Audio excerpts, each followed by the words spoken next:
નાથ નારાયણ વાસુદેવ જીવેવ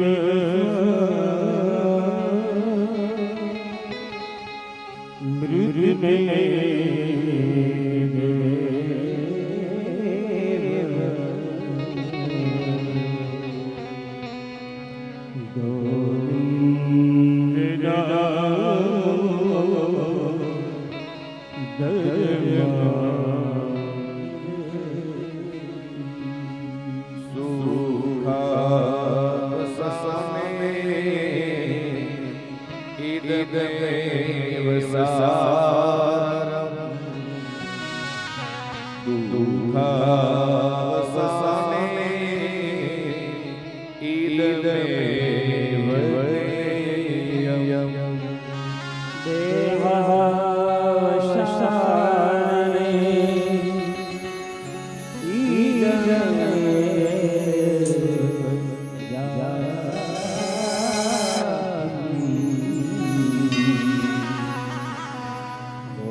બોલો બોલો કૃષ્ણ કનૈયા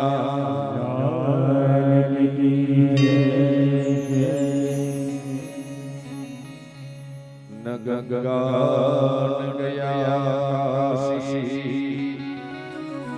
પુષ્કર પ્રયાગકમ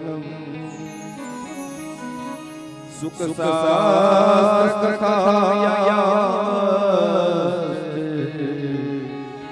ફલે સમતાયે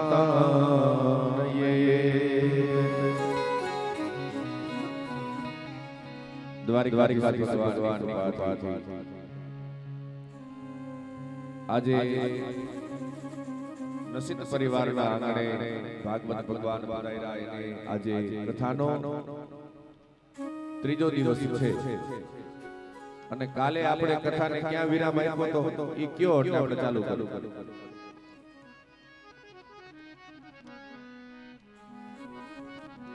આ બાજુ કોઈ બોલતા નહીં, બેનો બધા ધ્યાનથી સાંભળતા હોય એટલે એને ખબર હોય.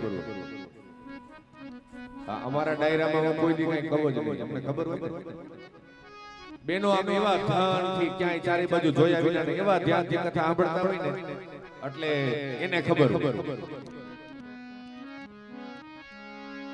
એટલે હવે બેનો કે આપણે કાલે કથાને વિરામ ક્યાં આપ્યો તો એટલે આપણે કરી ચાલ. એક જગ્યાએ મેં આવું કીધું ને તો મેં કીધું કાલ આપણે ક્યાં પહોંચ્યા કે અમારે ધ્યાન રાખવું.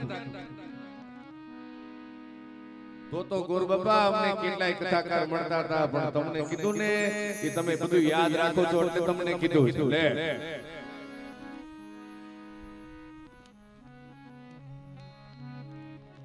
આમ ને આમ 7 દિવસ પૂરા થઈ જશે. દુર્લભે કથા લોકે શ્રીમદ ભાગવતો ભવા. અને જે જગ્યાએ ભાગવત કથા થતી હોય ને જોજો આપણે નહીતર આ કોઈનું ખેતર હશે પણ આપણે કંકોત્રીની અંદર શું લખીએ વૃંદાવન ધામ. કારણ કે ભાગવત ભગવાન પધાર્યા ને એટલે પછી આ ખેતર સમાજ વાડી કે કોઈ હોલ નથી રહેતો, એ વૃંદાવન ધામ બની જાય છે. કારણ કે ભગવાન પધાર્યા. દ્વારિકાધીશ ભગવાન અહીંયા વાંગમય સ્વરૂપે એટલે કે શબ્દ સ્વરૂપે ભગવાન પધાર્યા છે. અને જ્યાં સુધી આ ધરતી ઉપર ગોકુલ ગામ છે, ગંગાજી છે, ગાય છે, ત્યાં સુધી કલિયુગ ક્યાંથી ભાઈ મારા जब लग गोकुल गाम गोसाई तब लग साथे कलयुग नहीं ક્યાંથી કલયુગ ભાઈ સુકામે હજી તો ગોકુલ છે વૃંદાવન છે યમુનાજીનો કિનારો છે હા એવા ભજનાનંદી મહાપુરુષો ત્યાં બેસી અને ભગવાનનું ભજન કરતા હોય આ તો આપણે બધા કહીએ છીએ કે કલયુગ આવી ગયો કાંઈ થાતું નથી કલયુગ આવી ગયો કાંઈ થાતું નથી ભાઈ આપણે કરવું નથી બાકી તો ઘણું થાય સમજ્યા કરવું નથી કલયુગ ને આપણે દોષ આપીએ છીએ આપણે શું કહી કલયુગ છે ગાયના સિંગ ઉપર રાઈનો દાણો રે એટલી વાર જોજો વિચારજો ગાયનું સિંગ હોય એની ઉપર કોઈ દિવસ રાઈનો દાણો રે નહીં પણ અહીંયા મહાપુરુષો એમ કહે છે કે આટલો સમય પણ જવા દે ને એ મહામૂર્ખ છે કેવો જબ લગે ગોકુલ ગામ ગુસાઈ तब लग सासे हमारे दादाजी आवी ने कथा करा याद आई गया जब लगे गोकुल गाम गुसाई जब लगे गोकुल गाम गुसाई तब लगे साचे कलियुग नाही तब लग साचे कलियुग नाही तब लग साचे कलियुग नाही तब लग साचे कलियुग नाही जब लगे गोकुल गाम गुसाई जब लगे गोकुल गाम गुसाई તમે તંત્ર તાલી પાડો ને ભાવથી બોલો ને અને સામેથી આમ હરે હરે થાતું હોય તાલી વગડતી હોય સારી વાત આવે કે દાદ મળતી હોય ને તો વક્તાને કથા કરવાનો આનંદ આવે એ તો તમારો સપોર્ટ સહકાર તો બરાબર છે એનાથી આનંદ તો આવે પણ અમારા માટે મોટામાં મોટો સહકાર હોય ને તો આ સાઉન્ડ સિસ્ટમ વાળા ભાઈનો છે જોરદાર તાલી વગાડી એમને એમનું અભિવાદન કરીએ કારણ કે ઈ સારું સેટિંગ કરે તો અમને બોલવાની મજા આવે આનંદ આવે અને આ બધા એકબીજાના પૂરક છે સાઉન્ડ સિસ્ટમ સરસ હોય સંગીત વાળા ભાઈઓ એની રીતે બધા એ ભગવત કીર્તન ગાતા હોય અહીંયા અમારા બ્રહ્મદેવ બેઠા છે બ્રહ્મદેવ ભાગવતજીનો પાઠ કરતા હોય વિષ્ણુ સહસ્ત્ર નામનો પાઠ થતો હોય ઓમ નમો ભગવતે વાસુદેવાય એ જપ થતો હોય અહીંયા સ્થાપિત આવાહિત દેવી દેવતાઓના એનું પૂજન અર્ચન થયું હોય એમને આશીર્વાદ આ પરિવાર ઉપર દરરોજને માટે ઉતરતા હોય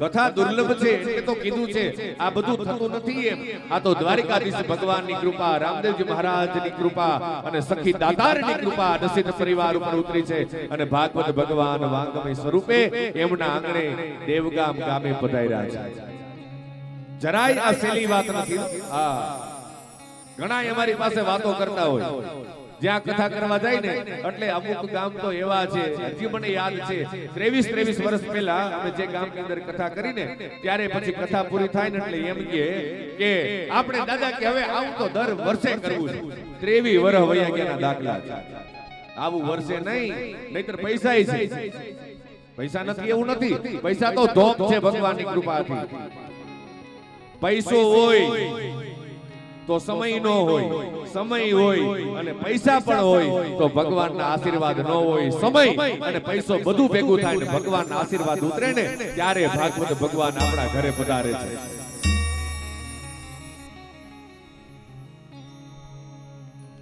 કાલની કથાને આપણે વિરામ આપ્યો હતો કે સુખદેવજી મહારાજ પ્રગટ થયા છે ભાગવતજીના ઉત્તમાધિકારી વક્તા એવા સુખદેવજી મહારાજ પ્રગટ થયા प्रकट थतानी साथे यम प्रवर्जंत अनुपेत अपेत कृत्यम द्वैपायनो विरह कातर आजुहाव पुत्रे तन्मयतया तरवो विनेदु त्वं सर्वहृदयं मुनिमातो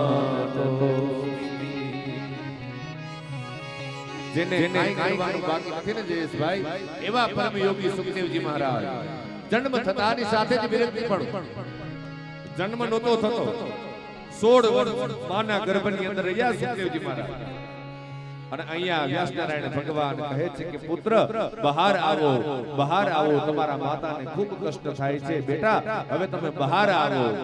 અને અહીંયા સુખદેવજી મહારાજ માના ગર્ભમાંથી જવાબ આપે છે કે હું બહાર નહીં આવું. શું કામે બહાર આવું ને તો આ સંસારની માયા મને વળગે, મારે આ સંસારમાં નથી આવવું. અને આપણને બધાને વળગી છે ને, ક્યાં મુકાય છે? અહીંયા વ્યાસનારાયણ ભગવાન કહે છે કે બેટા હું તમને કહું છું બહાર આવો, તમને સંસારની માયા નહીં વળગે. અને અહીંયા ગર્ભમાંથી સાંભળજો દિવ્ય કથા છે આ. બાકી હમણાં 12 વાગે જાય જમી લીધું ઘરે જઈને આરામ કર્યો, વળી પાછા બપોર પછી 1 કલાક હાજરી પુરાવા આવ્યા. આ એવું નથી. આ એક એક શબ્દ મહાપ્રભુજી વલ્લભાચાર્યજીએ તો સુબોધિનીજીની અંદર તો 7 પ્રકારના ભાવાર્થ બતાવ્યા છે, અર્થ બતાવ્યા છે. અમે એને સનતભાઈને કાલે બેઠા ત્યારે આજ વાત કરતા હતા. આ મહાપ્રભુજીએ કેટલું ચિંતન કર્યું છે. શ્લોકાર્થ, શબ્દાર્થ, અક્ષરાર્થ વિચાર તો કરો. વલ્લભાચાર્યજીએ ભાગવતજીના વાંગમય જે સ્વરૂપ છે ને એને એક એક અક્ષરના અર્થ કરી અને મારી તમારી પાસે આના સુંદર મજાના ભાવ મૂક્યા છે. પણ આપણે વાંચીએ તો ને કેટલી દિવ્ય કથા 84 બેઠક જે છે એ 84 જગ્યાએ મહાપ્રભુજીએ ભાગવત કથા કરી છે. અને જ્યાં જ્યાં મહાપ્રભુજી વલ્લભાચાર્યજી કથા કરવા માટે પધારતા ને ત્યારે સાક્ષાત મહાદેવ ભગવાન ભોળોનાથ એ કથા સાંભળવા માટે આવે. અને પછી તો સુબોધિનીજીનું વાંચન થતું. આપણે સાંભળીએ છીએ એવું નથી. ભગવાન ભોળાનાથ એ તો કથા રસિક છે.